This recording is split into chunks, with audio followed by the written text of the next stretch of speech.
What's up, guys, and welcome back to the Blue Side FU channel. I'm Nia Martin. I hope you're all doing great. Another match, another loss, another day, another loss. Yeah, it's normal now. It's normal now because there's nothing really we can do about it. We don't have a coach that seems like he can make a difference. You see, the thing is that I want to cut him some slack a bit. I want to cut Potter some slack a bit because let's be honest. He's had a bad hand. He's had so many injuries. Even in this game, he had another injury. He had so many injuries in the squad since he joined. And yes, I'm not going to put all the blame on him, but sometimes, man, like the way we play on the pitch, it doesn't seem like they are following any training. Then they are not following anything. They are not following what the manager is telling them, or the manager is not communicating it to them very well. I just can't.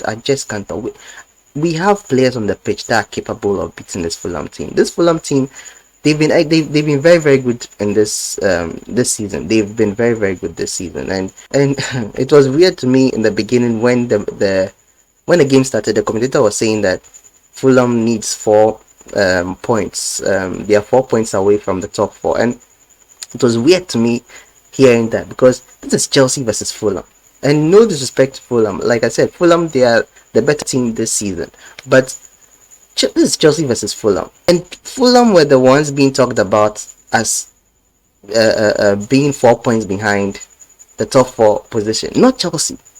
And that is our level now. That is our level now. We can't do anything about it. We brought in a mid-table coach. We are going to be a mid-table team. It's just as simple as that. We are now a mid-table team. We are 10th on the table. 10th on the table. And I don't know how the other games are going to go, but probably by the end of the week, we would be 11th or something, because this is our 8th loss in the season. 8th loss in the season. This year we've not won any games. We've gotten 3 consecutive losses, which is very, very bad. And I don't know whether it is down to bad luck, or it's down to bad management, it's down to poor coaching skills, it's down to the players not being able to perform on the pitch. I think it's just an overall, it cuts across everything, and we've just been dealt a very, very bad hand this season. And yeah, I just hope something changes. And let's talk about the game right now. Let's start with the lineup. The lineup, in my opinion, wasn't bad. The lineup, in my opinion, there was one change I would have made in this lineup. 2 changes actually. I would have started Cucurella instead of Aspi, but I don't know whether Cucurella can play on the right hand side. That is the issue. I don't know whether he can play on the right hand side, but Aspi turned out to be good. I think he turned out to be. It was an overall poor performance from the whole team, but I think Aspi turned out to be one of the better players on the pitch. And then I would have also not started Mount. I would have played Kani Chukwuemeka instead, because Chukwuemeka was so good against City in our last 2 games, and I don't know why he was benched in the last game and he was benched in this game too as well, when he was clearly good. Mount isn't a bad player. I've said it. Mount is one of the best players that we have in the squad. But currently, he's not in a good form. So why do you keep starting him? He's not been performing well. Anytime he plays, he's not been performing well. And why do you keep on starting him? Why do we still see him starting? Like, let him be on the bench. Let him gain confidence again. Let him work on his performance, on his technique, so that when he comes back, he would be a better player. But it doesn't look like he is at the moment, and I don't know why we keep starting. Kani proved himself in the game against City two games ago, and we haven't really seen him start properly for us. I don't know what Potter is waiting before he starts him. But apart from these 2 changes, I think the rest were okay. We went to Kepa and Go. We'll talk about Kepa soon. And he went to Koulibaly, Thiago Silva, Chalobah at the back. And then in the midfield, he went with Kovacic and Zakaria, Lewis Hall on the left, Aspi on the right wing, Lewis Hall on the left wing. And then he went with Kai. He went with Joao Felix and Mount supporting Kai Havertz in attack. Yeah, so that was what Potter went with. And like I said, it wasn't really a bad lineup. And he went with a 3-5-2, I think, formation, a 3-back formation. He went back to a 3-back formation, which I think it has done well for him more than the fallback. And yeah, this time it didn't it didn't do well for him too as well. It didn't go well for him because he started the game. When the game started and the commentators started talking about the histories between the two teams, and when he started talking about the fact that we now lost to Fulham in 16 games, I got worried because it's Chelsea. It's definitely when you hear things like this, like a player hasn't scored in 10 games, or a player hasn't been in good form in so and so games, or this team has not been able to win at Stamford Bridge, that team has not been able to beat Chelsea for this and this and this and this number of years. You know this. You know it is going to change. You know it is going to change at the end of the game. You know the team is either going to score or win. That player is going to have the best game of his life, and you know it was going to change. And so I was worried. I was worried when he started talking about the histories between the two clubs. But the game really didn't start in our favor. Like we're playing at Fulham's home, and they knew that they were 4 points behind the top four positions, and they wanted to close that gap, and they wanted to get in there. So they were more motivated than us, because we are currently on 10th. I think 9th when the game started, or 10th when the game after. I don't really look at the table anymore. I just know that we are 10th or 9th, and then we are a mid-table team. I don't really look at the table anymore. But they were more motivated than us. See it on the pitch. You could see the way they approached. They were just attacking. They even had some very, very good chances in the first half. And they like Willian. You know how good he was at Chelsea. I know some fans didn't really appreciate his time at Chelsea, but he was one of the players that I loved the most. I really loved the most. And you could just feel that this man was going to score today. You knew that this man was going to score today, and he did. He did a very good goal. I think the fault came from Chalobah. Chalobah should have done a better job at clearing that initial cross that came from the right. He didn't get his head. He didn't get the connection that he wanted, and it fell to Willian. It fell to Willian. Willian was able to dribble. I've forgotten who he dribbled first. I think it was Lewis Hall.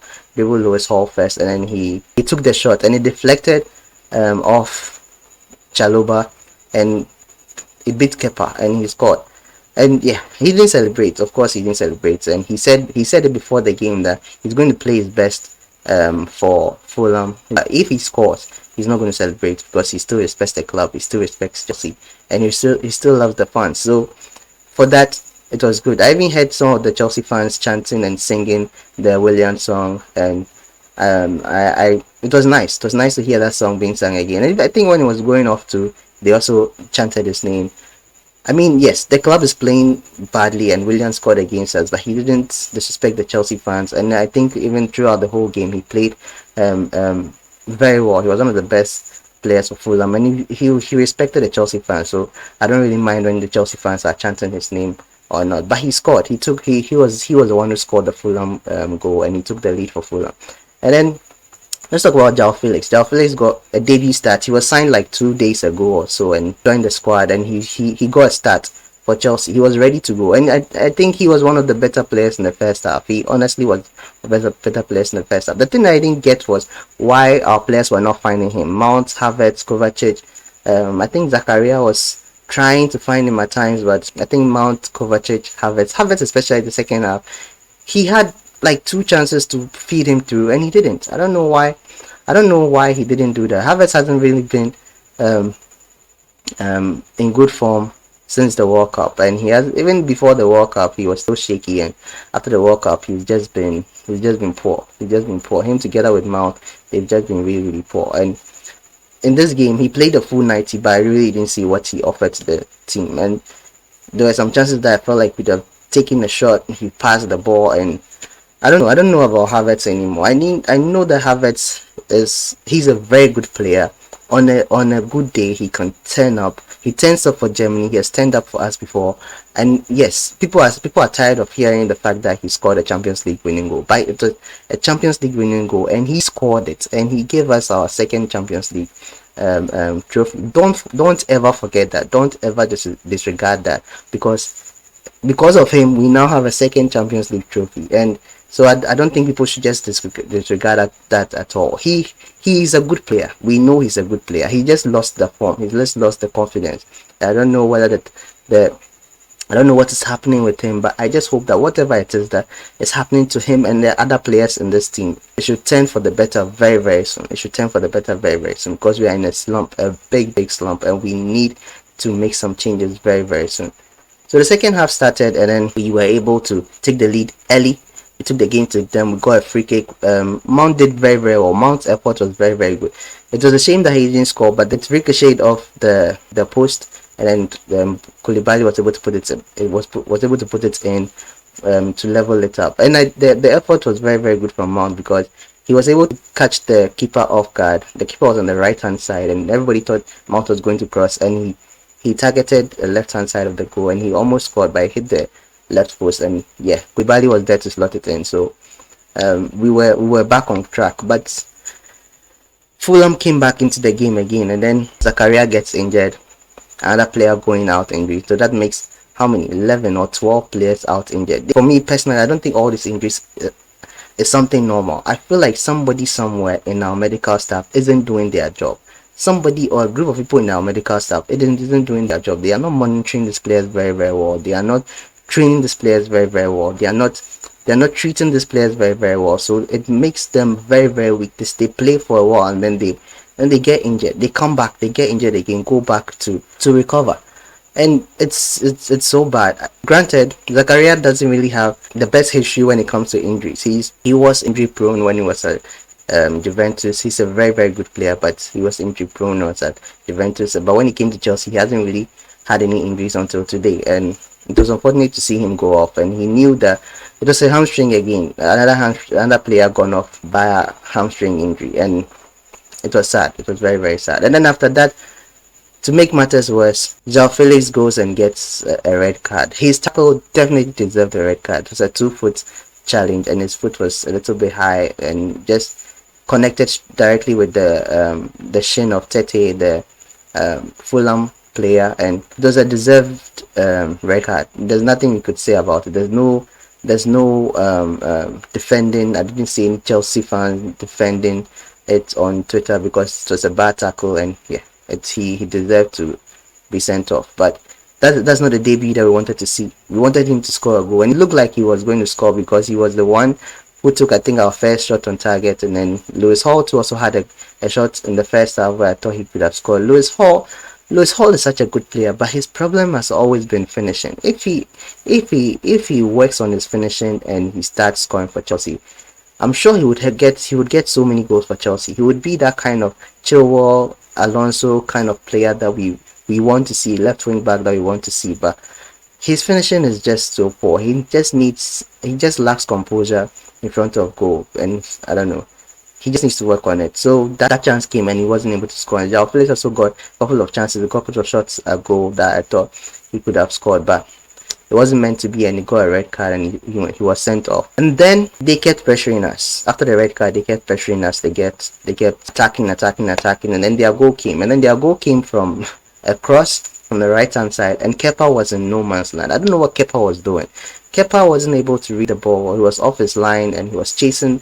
He was now chasing the ball, and then the Fulham player was able to jump high and get the ball and score. It was an empty net because Kepa wasn't there. Kepa came out, and he was now chasing the ball. And I'm just baffled to see how this Chelsea fan base are so biased when it comes to Mendy and Kepa, or when it comes to certain players. They're able to criticize certain players heavily, and then when certain players are doing well, they keep quiet about it. I don't know why they do that, because Kepa has been consistently bad this year in particular. The 2 games he played against Man City, poor performance. And then look at this one too. His mistake. If he was rooted, if he positioned himself very well in this game, they wouldn't have scored that goal. They wouldn't have scored, because if he headed it, he would be there to save it. But he was off his line, and then that's what happened. And nobody has said anything. Not the like most of these Chelsea fans that were criticizing Mendy heavily, they've been quiet. They've been very, very quiet. And yeah, so we ended another game to the Premier League. So we lost against Man City in the Premier League 2-0. We lost against them in the FA Cup 4-0, and then we've lost now against Fulham in the Premier League. So yeah, it's not been a good start. It's not been a good start this year, and this is not a start we wanted to see. And things have to change. Like I keep saying, things have to change. I don't know what that thing is going to be. I don't know whether sacking Potter is going to be the issue, whether changing the medical staff is going to be an issue. I don't know whether bringing in more players is going to be the solution. So I don't know what it is, but I just hope things change very, very soon. So let me know your thoughts down below. Let me know your thoughts on the game. Let me know your thoughts on our situation at Chelsea. It's a bad one, I know. It's very, very difficult to watch Chelsea now. It's very, very frustrating to watch Chelsea now, and I don't know the solution. I've said it again. I don't know the solution. In case you guys have suggestions, let's see them in the comment section down below. And yeah, like this video if you enjoyed this content up to the end. You watched to the end, and subscribe if you haven't subscribed. Please subscribe if you haven't subscribed. Help the channel a lot. And yeah, I'll see you guys in the next one. So until then, stay safe.